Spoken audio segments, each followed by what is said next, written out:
Hi there, it's Linda here. Thanks so much for joining me today as I create another one of my signs for the students. So starting off on some Yupo paper here and covering it in the blending solution, and then I'll start to drop on the colours for my sky today. So first of all, the very soft shell pink, and then adding to that a few drops of raspberry, which is very not subtle. It's bold, it's vibrant, and thankfully there's a lot of the blending solution there to move it around and really get some blending. So once that's on, I then start to mix in some of the blues, and I'm starting off with, just looking closely at this one, it's either cloudy blue or pool. So they're the two blues that I use, and it's hard to tell now which is which, but this one looks like the pool. Well, as I said, it is difficult. They do start to blend and give me a beautiful purple colour, which is lovely. And because this is a sky, the background for my unicorns and my rainbow, I was looking for something very pretty, maybe a little more pastel-y, I was originally thinking, but using the raspberry blew that to smithereens. So note to self, no raspberry next time if you want a nice pastel sky.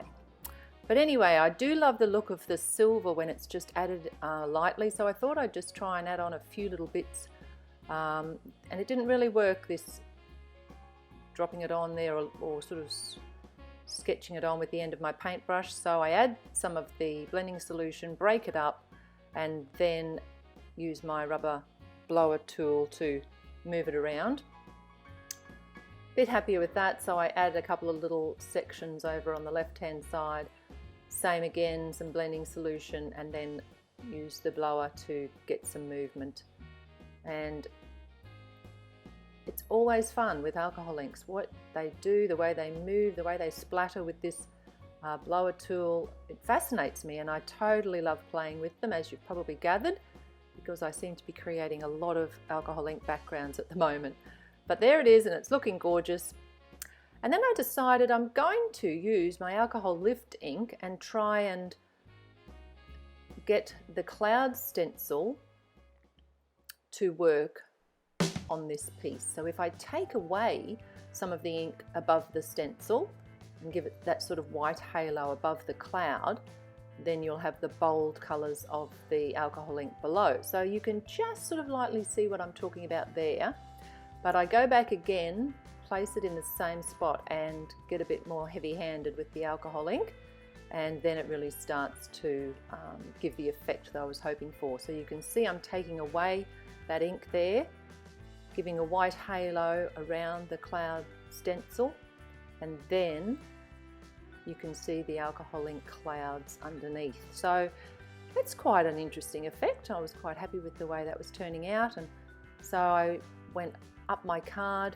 I think I used the stencil in 3 positions, and you do go back and forth a fair bit to remove the alcohol ink, but I did quite like the effect. It's fairly subtle, but it does give it quite a beautiful bit of detail in the background.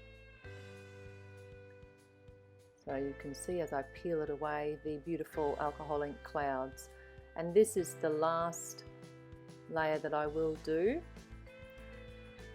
And I do go back and forth at the top there.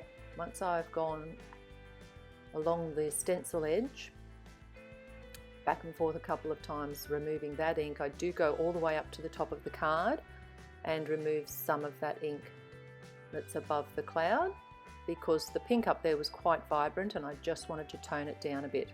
So you'll see me here just toning all of that colour at the top there down a bit with the alcohol lift ink. And there's my beautiful clouds shining out. Just giving you a closer look at that so you can see what effect you will get if you wanted to give it a go yourself. So using the Sweet Little Dynamics rainbow, I always keep all the little pieces that I cut, and I have them in a snap Ziploc bag at the back, and I just created a rainbow that would coordinate with my background today. I didn't want anything with red, so I used pinks. purples, blue. So sometimes our rainbows vary, don't they? But I'm very subtly Copic colouring my unicorns now. I think I only show you on video one of them because they are pretty much coloured both the same. So I use very light colours, E31 and E30 here, and then I blend out with my colourless blender just to sort of take away any harsh edges there. So just want it a very subtle colour so that the unicorn is basically white in his body, and then there's colour in his mane and tail. So using the two colours you see listed on the screen for the wings, BG000 and BG10, and the same for both unicorns. Then I pick rainbow colours, so a pink, a yellow, an orange, a blue and a purple, and I use those on the unicorn's tail and mane. One part of his tail will be each colour and one part of his mane will be each colour. And I try to just get a little bit of depth by going over the same colour in one part, just to make it so you've got two layers of the colour there. Doesn't make a huge difference, it's very subtle. So I work my way through the rainbow colours, working out where I'll add them on the mane and tail. And then the unicorn is pretty much finished except for some Spectrum Noir Clear Shimmer pen on the wings and on the unicorn horn. These are a beautiful little MFT image. I really do love them, and I think the girls particularly will enjoy them, and they could be quite popular. This is the second one I've made, and I think I might be making a few more. So just adding the Spectrum Noir shimmer pen now to the wings, getting that nice glimmer, and to the unicorn's horn, the same on both, and then using my white Uniball Signo gel pen to add some highlights. This is a broad, and I went looking for a fine tipped one, assuming you can get one. I'm actually not sure, but our local newsagent didn't have it, so I'm stuck with the broad for now. But anyway, I do love to add these little highlights. Now I don't have the coordinating dies, so I'm just going to fussy cut, moving the paper in my left hand, keeping the scissors fairly straight in the right, and they're not too difficult to cut at all. And then it's just a matter of working out where I will line them up on my card.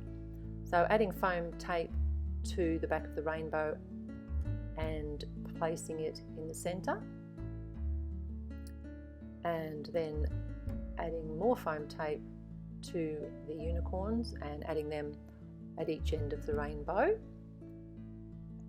And the foam tape this time is a little bit thicker, so they'll sit up a little bit higher than the rainbow, which is what I was looking for.